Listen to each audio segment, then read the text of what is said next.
नमस्कार दोस्तों, आज हम देखने जा रहे हैं आईपीसी, सीआरपीसी और एविडेंस जो नई लागू हुई है उसके बारे में कुछ जानकारियां। वह जानकारी किस प्रकार रहेंगी आपकी। इसमें कुछ नई सजा का प्रावधान किया है, उनके बारे में लिस्ट देखेंगे। कितनी धाराएं हो गई हैं, पहले कितनी धाराएं थीं, अब कितनी धाराएं हो गई हैं। इसी के साथ कुछ नए प्रावधान किए गए हैं, उन प्रावधानों को देखेंगे। आईपीसी में और सीआरपीसी एविडेंस में कुछ प्रमुख प्रावधान शामिल किए गए हैं। जैसे सजा में परिवर्तन किया गया है, सजा बढ़ा दी गई है। जैसे आतंकवादी आपराधिक मामले और महिलाओं से संबंधित मामले में सजा बढ़ा दी गई है। कुछ नए शब्द जोड़े गए हैं। कुछ धाराएं हैं जिनमें प्रमुख रूप से बदलाव किए गए हैं। वो मोस्ट धाराएं देखेंगे हम इस वीडियो में। इसी के साथ किस कानून में कितनी धाराएं हैं, किस प्रकार बदलाव किया गया है, इस वीडियो में हम जानकारी देखेंगे। देखते हैं, सबसे पहले हम देखते हैं पुराना नाम। जो इसका पुराना नाम है, पहले देखते हैं भारतीय दंड संहिता 1860 आईपीसी। आईपीसी पुराना नाम है, नया नाम क्या हो गया है, भारतीय न्याय संहिता 2023 हो गया है। 1 जुलाई 2024 से लागू है और इसका क्रमांक कितना है, 45 में है। बिल क्रमांक 45 है। पुराना नाम दंड प्रक्रिया संहिता 1973 सीआरपीसी जो पहली थी। अब इसके स्थान किसने ले लिया है, नया नाम क्या हो गया है, भारतीय नागरिक सुरक्षा संहिता 2023 ने स्थान ले लिया है। 1 जुलाई 2024 को लागू हुई थी। क्रमांक इसका 46 है। पुराना नाम एविडेंस का भारतीय साक्ष्य अधिनियम 1872 था। इसमें सिर्फ सन बदला है। इसका नया नाम भारतीय साक्ष्य अधिनियम 2023 हो गया। 1 जुलाई 2024 को यह भी लागू हुई थी। ये तीनों एक साथ लागू हुई थी 1 जुलाई 2024 को। इसका बिल क्रमांक क्या 47 है। अब इन्हें बदलने की आवश्यकता क्यों पड़ी, तो इन्हें बदलने का प्रमुख कारण है कि ये तीनों पुराने कानून जो गुलाम की निशानी हैं, जो गुलामी की निशानी से भरे हुए थे, और इन्हें ब्रिटिश की संसद ने पारित किया था। तो इन्हें किसकी संसद ने पारित किया था, ब्रिटिश की संसद ने पारित किया था। और यह गुलामी से भरे हुए थे, इसीलिए स्वतंत्र भारत में हमारे खुद के कानून होना चाहिए, इसीलिए इसका बदलाव किया गया। सबसे पहले देखते हैं भारतीय न्याय संहिता 2023। इसमें कानून, जुर्म और सजा के नए नियमों की लिस्ट। लोकसभा में भारतीय न्याय संहिता विधेयक 2023 पारित किया गया, पेश किया गया। अब आईपीसी की धारा 420, 302 और 144 जैसी धाराओं का नाम बदल दिया गया है। भारतीय न्याय संहिता 2023 एक नया कानून है जो भारत में आपराधिक न्याय प्रक्रिया को सुधारने के लिए बनाया गया है। भारतीय न्याय संहिता में 358 धाराएं हैं। पहले इसमें 511 धाराओं थी, अब कितनी बची हैं, 358 धाराएं हैं। यह किस प्रकार है, 356 धाराएं हैं, धाराएं। और जो आपकी दो धाराएं हैं उसमें यह बताया गया है कि जो नई है ये कब से लागू होगी, पुरानी कब तक चलेगी। जो पुराने केस चल रहे हैं वो पुराने के हिसाब से होंगे, और जो नए अब केस आएंगे वो नई के हिसाब से होगी। तो दो धाराओं में ये जानकारी दी गई है। इसीलिए इसको, यदि कोई कहता है कि 356 धाराएं हैं तो ये भी सही है, और 358 धाराएं ये भी सही हैं, लेकिन ये वाला सही है क्योंकि धाराएं तो पूरी हैं, जानकारी कुछ दी गई है। तो 358 धाराएं हैं, पहले कितनी थी, 511 धाराएं थी। अब इसमें 175 धाराओं में बदलाव किया गया है। 18 नई धाराएं जोड़ी गई हैं और 19 धाराओं को निरस्त कर दिया गया है। 18 इसमें नई धाराएं जोड़ी और 19 धाराओं को क्या कर दिया, निरस्त कर दिया गया है।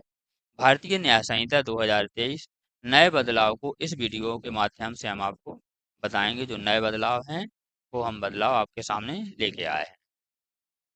यह कानून 1860 की भारतीय दंड संहिता आईपीसी और 1973 की भारतीय साक्ष्य अधिनियम 1872 का एविडेंस में बदलाव करेगी। आईपीसी में नए प्रावधान किए गए हैं जो महिलाओं और बच्चों के खिलाफ अपराधों, साइबर अपराध और भारत आतंकवाद के खिलाफ लड़ाई को मजबूत करने के लिए डिजाइन किए गए हैं। इसमें महिलाएं, बच्चों के खिलाफ अपराध हुए हैं, साइबर अपराध हैं, आतंकवादी अपराध हैं, इनके खिलाफ यह और मजबूत की गई है। इसमें जो सजा का प्रावधान है वो बढ़ाया गया है। यह कानून भी आपराधिक प्रक्रिया को तेज और कुशल बनाने के लिए डिजाइन किया गया है। आपराधिक प्रक्रिया को तेज और कुशल बनाने के लिए इन सभी का डिजाइन किया गया है। नेक्स्ट देखते हैं। आईपीसी को भारतीय संसद द्वारा 2023 में पारित किया गया था और यह 2024 में लागू हुआ था।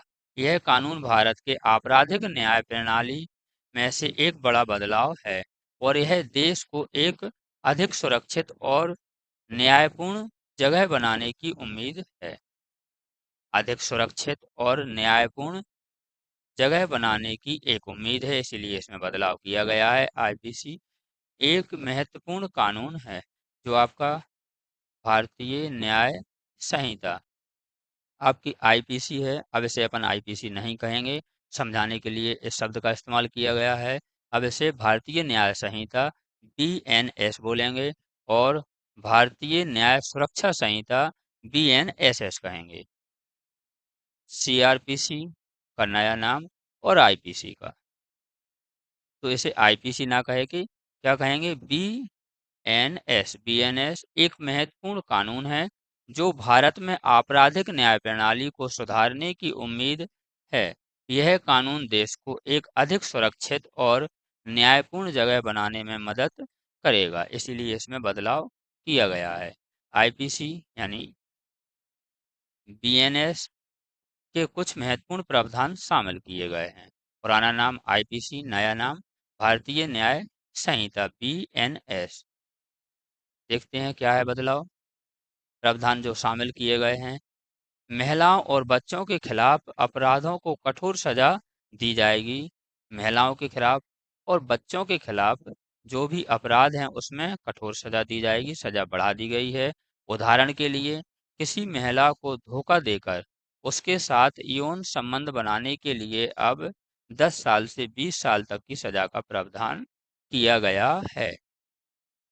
साइबर अपराध को कठोर सजा दी जाएगी। उदाहरण के लिए किसी व्यक्ति को धमकी देने या अपमानित करने के लिए अब 3 से 7 साल की सजा का प्रावधान किया गया है। साइबर जो नए शब्द थे उन्हें भी जोड़ा गया है। नेक्स्ट है आतंकवाद के खिलाफ भी मजबूत है, सजा बढ़ा दी गई है। उदाहरण के लिए किसी व्यक्ति को आतंकवादी गतिविधियों में शामिल होने के लिए 10 साल से 20 साल तक की सजा का प्रावधान किया गया है। नेक्स्ट पॉइंट देखते हैं। आपराधिक प्रक्रिया को तेज और कुशल बनाया जाएगा। आपराधिक प्रक्रिया को तेज और कुशल बनाया जाएगा। उदाहरण के लिए अब विशेष अदालतें गठित की जाएंगी जो आपराधिक मामलों की सुनवाई तेजी से कर सकेंगे। नेक्स्ट पॉइंट देखते हैं। पीड़ितों के अधिकारों को मजबूत किया जाएगा। उदाहरण के लिए अब पीड़ितों को मुआवजा पाने का अधिकार होगा और उन्हें अदालत में गवाही देने के लिए मजबूर नहीं किया जा सकेगा। उन्हें अदालत में गवाही देने के लिए मजबूर नहीं किया जा सकेगा। नेक्स्ट पॉइंट है आपका, न्याय के लिए पहुंच को आसान बनाया जाएगा। न्याय के लिए पहुंच को आसान बनाया जाएगा। अब पीड़ितों को अपने मामलों को निपटाने के लिए सरकारी सहायता प्राप्त होगी। भारतीय न्याय संहिता 2023 मूल रूप से महिलाओं और बच्चों के खिलाफ अपराध, साइबर अपराध, आतंकवादी आपराधिक प्रक्रिया, पीड़ितों की अधिकार, न्याय के लिए पहुंच वगैरह मुद्दों को ज्यादा सुरक्षित और न्यायपूर्ण बनाने की कोशिश की गई है। नेक्स्ट देखते हैं कुछ महत्वपूर्ण धाराएं जिन्हें जिनमें बदलाव किया गया। बदलाव तो बहुत सारी धाराओं में किया गया है, जो महत्वपूर्ण है वो देखते हैं। अपराध जो पहले था अब था, हत्या का अपराध 302 अब 101 धारा लगेगी।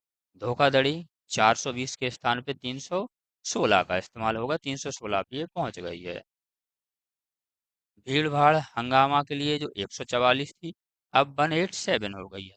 देश के खिलाफ षड्यंत्र 121 के स्थान पे 145 हो गई है 145।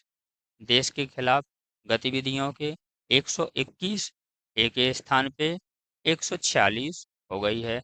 मानहानि 499 के स्थान पे 354 नई हो गई है। अब देखते हैं रेप के लिए, जो 376 थी, अब धारा 63 में रेप, 64 में सजा और गैंग रेप 70 में है। तो 376 थी, अब उसे क्या कर दिया गया है, धारा 63 में रेप है, 64 में सजा है और गैंग रेप के लिए 70 है।